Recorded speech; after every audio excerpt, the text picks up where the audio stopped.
के राष्ट्रीय अध्यक्ष RCP सिंह ने कहा था ना कि शाम को उनको बस भूजा खाने से मतलब है, शाम को अपने 10 चाटुकारों को बिठा के जय हो कराते हैं, बस हो गई दिहाड़ी उनकी। नमस्कार, आप देख रहे हैं विंसम इंडिया और इस वक्त मेरे साथ मौजूद हैं बीजेपी के सक्रिय नेता, क्षेत्रीय नहीं बल्कि प्रदेश स्तर पर जो राजनीति करने वाले हैं श्री आनंद शंकर जी, और बनियापुर के भावी विधायक उम्मीदवार भी हैं। तो कुछ इनसे चर्चा करने का प्रयास करते हैं। सर, सबसे पहले आपका स्वागत है हमारे चैनल। बहुत बहुत धन्यवाद, आपका भी धन्यवाद और आपके सारे दर्शकों का। सर, आजकल एक बहुत बड़ी चर्चा चल रही है, बिहार की वर्तमान शिक्षा मंत्री प्रोफेसर चंद्रशेखर जी शिक्षक बहाली निकलवा है और उसमें उनका स्टेटमेंट एक आया कि बिहार में योग्य व्यक्तियों की कमी है, जिस वजह से बाहर से योग्यता वाले व्यक्ति को बुला करके जो शिक्षक का रिक्त स्थान खाली होता है उसको भरना है। तो ये कहाँ तक उनका स्टेटमेंट सही जा रहा है सर? बिहार में योग्य व्यक्ति की कमी है या सही उनका कथन, मतलब कहाँ तक जायज निकल रहा है? देखिए, मुझे तो अफसोस के साथ उस व्यक्ति का नाम लेना पड़ रहा है जिसकी आपने चर्चा शुरू की। चंद्रशेखर यादव जो शिक्षा मंत्री है, पता नहीं कहाँ से पढ़ के वो प्रोफेसर हुए। उनको ये ध्यान होना चाहिए था कि बिहार किसी ज़माने में पूरे विश्व में शिक्षा का और शैक्षणिक संस्थानों का एक केंद्र हुआ करता था, लेकिन उन्हीं के पार्टी के पुरोधाओं के द्वारा बिहार ने एक शिक्षा, बिहार की शिक्षा बदहाली का आलम ये शुरू किया इन्होंने कि चरवाहा विद्यालय खोलना शुरू कर दिया। तो जिसकी सोच ही चरवाहा विद्यालय की हो, उसके नज़र में तो सारे लोग यहाँ अयोग्य और उसी स्तर के दिखेंगे। बिहार के लोग, मैं तो पूरे हर जगह भ्रमण करते रहता हूँ, कोटा चले जाइए तो पढ़ने वाले भी बिहारी हो, पढ़ाने वाले भी बिहारी हो। तो चंद्रशेखर यादव जो दुर्भाग्य से इस राज्य के शिक्षा मंत्री हैं, उनको ये ज्ञान होना चाहिए कि विश्व के नहीं, भारत के नहीं, पूरे विश्व के किसी भी बड़े शिक्षण संस्थान में चले जाएं तो वहाँ पे पढ़ाने वाले आज के डेट में बिहार के ही लोग हैं। चाहे वो विज्ञान की बात हो, इतिहास की बात हो, अंग्रेजी की बात हो, संस्कृत की बात हो, हिंदी की बात हो, राजनीतिक विज्ञान की बात हो या नागरिक विज्ञान की बात हो, हर जगह आज के डेट में बिहार के लोग पढ़ा रहे हैं और पूरे विश्व में अपनी डंका बजा रहे हैं। ऐसे अयोग्य शिक्षा मंत्री को बिहार में लोग शिक्षित और योग्य कहाँ से दिखेंगे?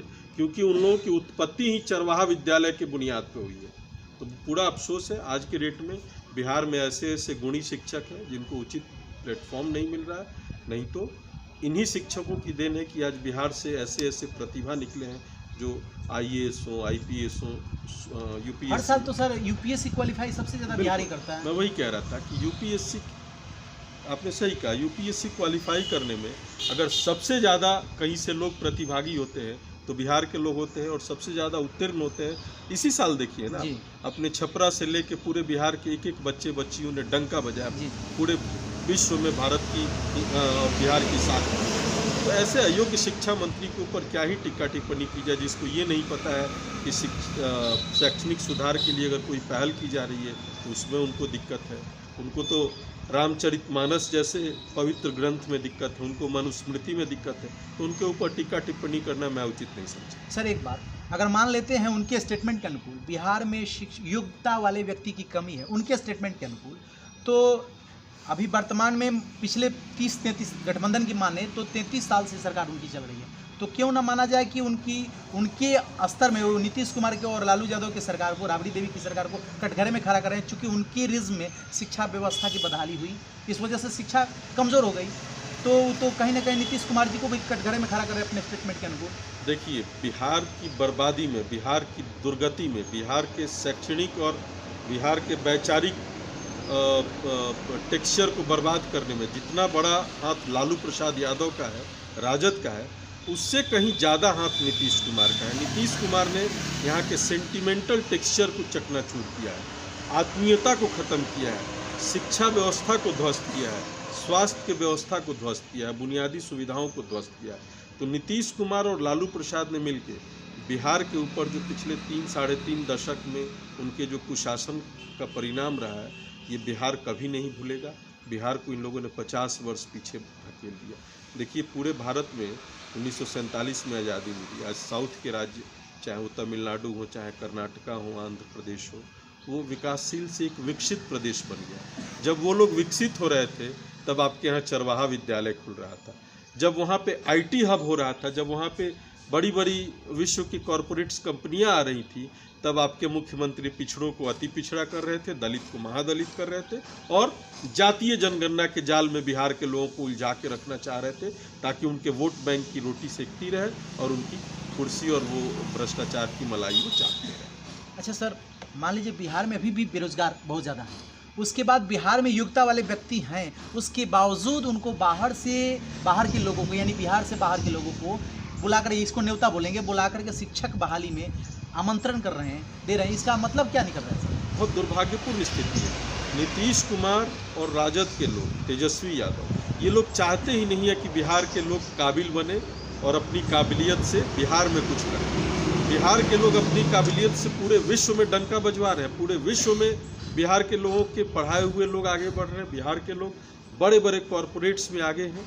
लेकिन इन दोनों नेताओं का, नीतीश कुमार और तेजस्वी की यही सोच है कि यहाँ के लोग पिछड़े रहेंगे, यहाँ के लोग दबे कुचले रहेंगे, यहाँ के लोगों के प्रतिभा को निखार नहीं मिलेगा, तभी हम लोगों की राजनीति चलती रहेगी। इसीलिए यहाँ के लोगों पर भरोसा नहीं है और वो बाहरी लोगों को लाने की सोच। बाहर के लोगों को मौका देने का मतलब कहीं तो ये नहीं है कि उनकी सोच में, उनकी मानसिकता यहाँ तक नहीं कि वो प्रधानमंत्री बनने का ख्वाब रखें? देखिए, मैं तो फिर कह रहा हूँ, ये जो डोमिसाइल नीति की बात है, ये राजद के सपोर्टर लोगों को समझना चाहिए, जो किसी भी बात में जय तेजस्वी जय राजद करने लगते हैं। अरे भैया, जय जयकार तब करोगे ना जब आपके बच्चों का भविष्य सुरक्षित होगा। आपके बच्चों के भविष्य को तो उन लोगों ने तिलांजलि दे दी है, आपके बच्चों के भविष्य के लिए उनके पास कोई एजेंडा नहीं है। ये डोमिसाइल नीति का जो भारतीय जनता पार्टी विरोध कर रही है, इसका सही में लाभ उन्हीं को मिलने जा रहा है, लेकिन उन लोगों को इसकी जरा सी भी परवाह नहीं है। अभी भी मैं आग्रह करूंगा बिहार के सभी सम्मानित 14 करोड़ लोगों से कि अभी भी जात पात से, जातीय वोट गणना से ऊपर उठकर एक बार भारतीय जनता पार्टी पर भरोसा करें। आप देखिए, मध्य प्रदेश, उत्तर प्रदेश, छत्तीसगढ़, गुजरात की क्या दशा थी कांग्रेस के टाइम में। जब से भारतीय जनता पार्टी वहाँ शासन कर रही है, सेवा कर रही है, शासन तो मैं नहीं कहूँगा, जब से वहाँ के लोगों की सेवा कर रही है, जब से केंद्र में आदरणीय मोदी जी 140 करोड़ लोगों के सबका साथ, सबका विकास और सबके प्रयास के साथ सबके विश्वास को लेकर आगे बढ़ रहे हैं, बिहार में भी एक बार उस अंगराई को लेने की जरूरत है और लोगों ने अंगराई ले भी ली है। लेकिन अब जब तक इनकी कुर्सी है तब तक ये अपनी डफली बजाते रहें।